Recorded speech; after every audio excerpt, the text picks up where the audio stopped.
Judicial Crisis Network and a former clerk to Justice Thomas, and Elizabeth Wydra. She's the president of the Constitutional Accountability Center. And great to have you both here today on this first day of the Supreme Court battle to come. Let me have you first take a look at this ad that the Judicial Crisis Network is running about this battle. Watch. After working in the White House, Brett Kavanaugh became a judge, confirmed with bipartisan support. Strong and independent, he applies the Constitution just as it was written. Like Neil Gorsuch, he'll be another great justice. Confirm Kavanaugh. Carrie, what kind of investment are you all willing to make for this nomination? Well, we had a budget for the Gorsuch nomination of about $10 million, and we anticipate that this will be at least as contentious. Unfortunately, we're seeing lots of ramping up from the left, lots of sky is falling rhetoric. So I certainly know there's going to be a lot of attacks. Our job is to be here to defend the nominee, to make sure that his actual record, his actual story is being told, because there's a lot of misconstruction and distortions of his record, even already in the first 24 hours. Well, Elizabeth, I'm sure you might see it differently. I do note that Demand Justice is planning to spend $5 million, and that's just the initial investment in this. And do you think that the left is quite ready to take on this battle? Well, I think because the stakes are so unquestionably high in this nomination battle, you know, we're talking about Roe versus Wade, LGBTQ equality, racial justice, environmental protections. Those are just a few of the areas where Justice Kennedy was the swing vote. So certainly progressives and, frankly, Americans of all political stripes are very interested in this fight. And, you know, it's funny that campaigning, President Trump was very clear over and over and over again that he was going to nominate someone to the Supreme Court who would overturn Roe versus Wade. And now a lot of advocates for Kavanaugh's nomination and advocates for the administration are sort of saying, oh, no, that's just a scare tactic that Roe is going to be overturned. Don't worry about it. So, yeah, you know, I'm still worried. I hear you on that. So NARAL has some ads that they're putting out, too. I think we have some photographs of them. They're going to focus on Maine Senator Susan Collins, Alaska Senator Lisa Murkowski, but they're also going to look at, in Colorado with Cory Gardner, John Cornyn, and, of course, Dean Heller in Nevada. He himself is in a battle for re-election. What do you make of that, actually, Carrie, from what the president said when he was campaigning to then what he said is that he wouldn't ask any of these nominees what they would do on any specific case or on Roe v. Wade? How are you answering that question? Well, people use a lot of shorthand during the campaign, but the president has acknowledged that he can't actually ask any nominee. He will not ask a nominee how they would rule on a specific issue.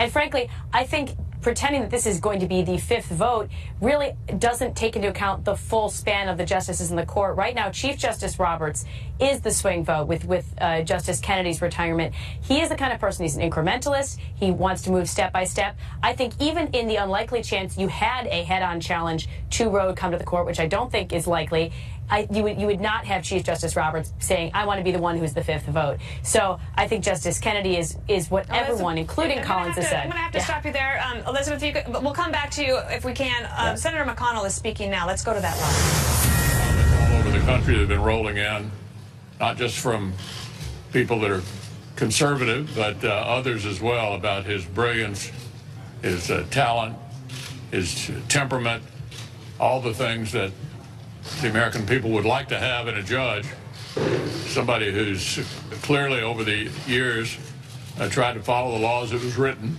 and not try to get the result you want to get. I remember Justice Scalia always said, you're not a very good judge if you're not occasionally uncomfortable with the outcome you reach, because it's dictated by the law or the Constitution. So I think the president's made a great appointment, a great nomination. We'll work our way through the process. We believe it's possible to handle this nomination fully by the fall. And I know Chairman Grassley believes that we can, he's already said in a statement today that he believes we can work our way through the process in the normal length of time that we did on Gorsuch and Kagan and others, and have this nominee in place sometime this fall.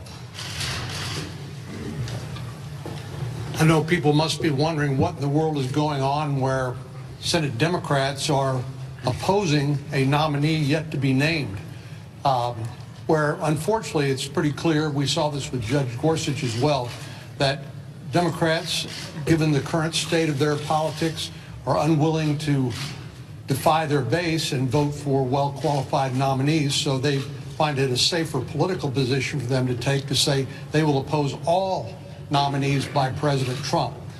But I agree with the leader that Judge Kavanaugh is an extraordinarily well-qualified judge. The reason why I think the left is so afraid of this nomination is because they view the judiciary as a policy-making arm of the federal government.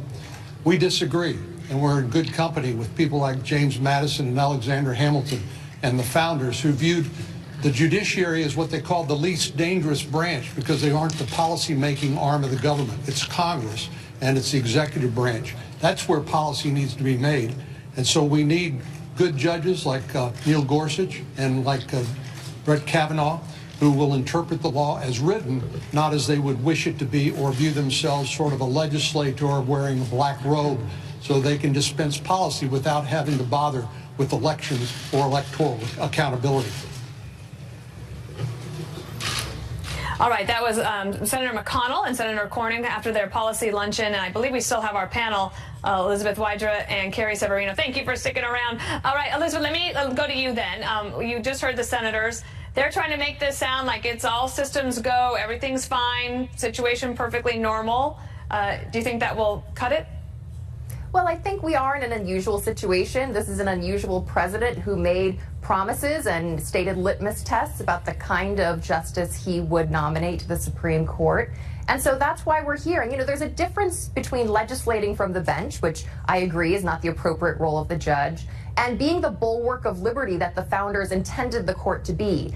A court that would vigorously enforce the Constitution's guarantees of equality and liberty. And that's what Justice Kennedy's fifth vote has been. This absolutely is about the decisive vote. In the abortion cases, marriage equality cases, affirmative action, we had 5-4 rulings. Chief Justice Roberts was in the 4 against abortion, against affirmative action, against marriage equality. So this nominee is going to be the decisive vote, just as Kennedy was, on whether it's a 5-4 in one direction or another. Simple math. Carrie, if the election had gone the other way, this conversation would be very different that we're having right now. We might not even be having it at all. What's the best way for the conservatives to combat Elizabeth's argument there?